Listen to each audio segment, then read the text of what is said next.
Welcome back to your front row seat to this season's most important style shifts. Fall 2025 isn't here to play. She's here to make an entrance without even raising her voice. We're talking grown woman energy, fabrics you want to live in, colors that feel like a 5-star hotel lobby, and the triumphant return of a little accessory you thought you'd never wear again. By the end of today's episode, you'll know exactly what to expect, why it matters, and how these trends are designed to make you look and feel expensive.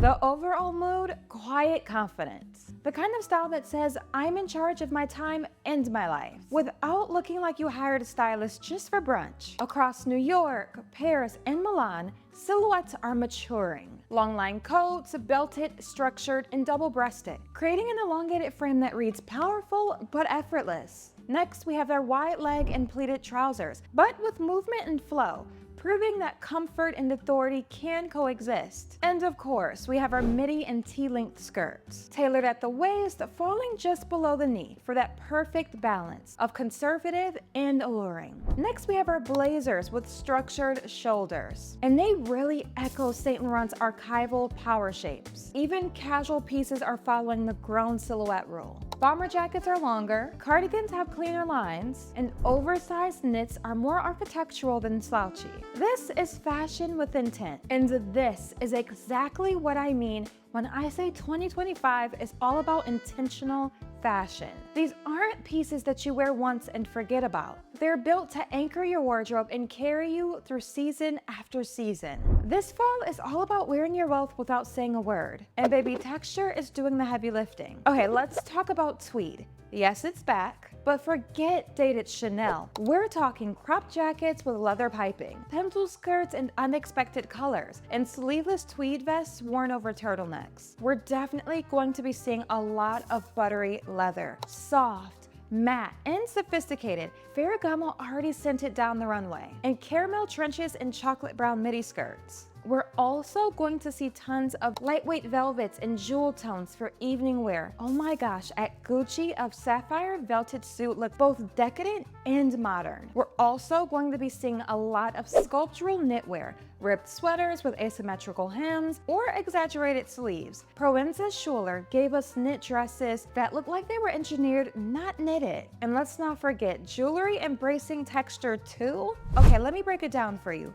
Oversized pearls at Schiaparelli, hammered gold cuffs at Loewe, and crystal mesh at Tom Ford? Please. We're talking about real gems. Okay, let's get into this season's colors. We're gonna call it the Rich Girl palette. This season's colors are straight from the luxury mood board. Based on Pantone's Autumn/Winter 2025 report and runway coverage, here's what to expect. Oxblood and Bordeaux. It really just gives us the I own a vineyard red. Perfect in leather coats, wool dresses, and the silk blouses. Next, we have forest green, which was seen a lot at Gucci and Alberta Ferretti. Grounding, moody, and eternally chic. Next, we're going to tap into toffee into camel, the investment neutrals. Max Mara's entire show was practically a love letter to camel. And here goes one of my faves lately, which is slate blue, a refined steely blue that reads as neutral but feels elevated. And we're still continuing on with the yellow trend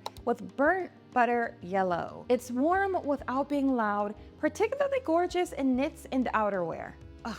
And of course, we cannot leave out our deep jewel tones, our amethyst, sapphire, and teal. And these colors are strategically placed in evening wear for a rich contrast. What's out? Let's talk about it. Neon, flat beige, and Barbie pink are stepping aside. The fall 2025 palette is grounded, it's indulgent, and wearable for years to come, which we love. Okay, let's talk about the shoes. Femininity at your feet. Fall footwear is having a refinement moment. Peep toe revivals, satin finishes at Miu Miu, unexpected cutouts at Fendi, and embellished straps at Tory Burch. Pointed toe pumps, whether a sharp stiletto or a demure kitten heel. The point is back. Of course, knee-high boots haven't went anywhere. Soft leather, deep brown, or croc embossed textures, which I'm obsessed with lately. Also, I do want to get into our embellished details. Mini brooches, pearl clusters, and you might even see some floral appliques directly on shoes, an extension of the jewelry trend. Okay, now let's get into this whole brooch renaissance. Yes, the brooch is back.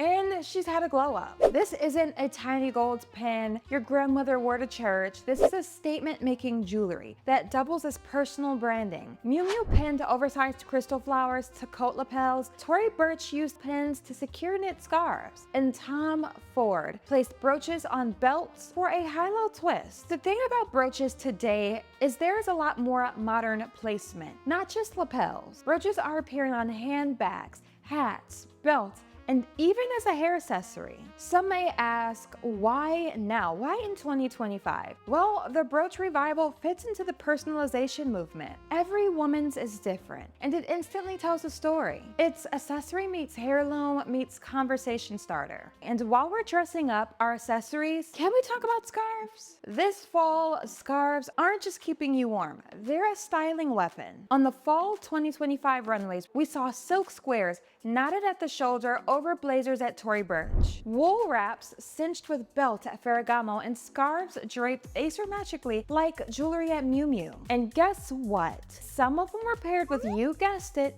brooches, creating these perfectly framed moments of personality right at the collarbone. The scarf trend this season is less about protection from the cold and more about framing the face and layering textures. A scarf in a rich jewel tone against a camel coat, that's an instant street style photograph waiting to happen. Okay, let's do a little bit of trend psychology and talk about why we're seeing these trends now. Well, for starters, fashion reflects mood, and fall 2025 is clearly about stability and intentionality. I will say, after seasons of chaotic micro trend and oversaturated fast fashion, designers are returning to timelessness. Pieces you invest in once and wear for years, and I'm not gonna lie, I'm excited for that. Colors are deeper because they signal security. Silhouettes are cleaner because they signal competence. And accessories like the brooch are back because they allow for self-expression in a sea of minimalism. So there you have it, fall 2025 in all its glory. Grown silhouettes,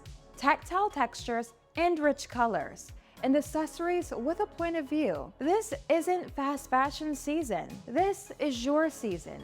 Built to last, built to be noticed, built to feel like luxury. Until next time, bye for now. Toodles.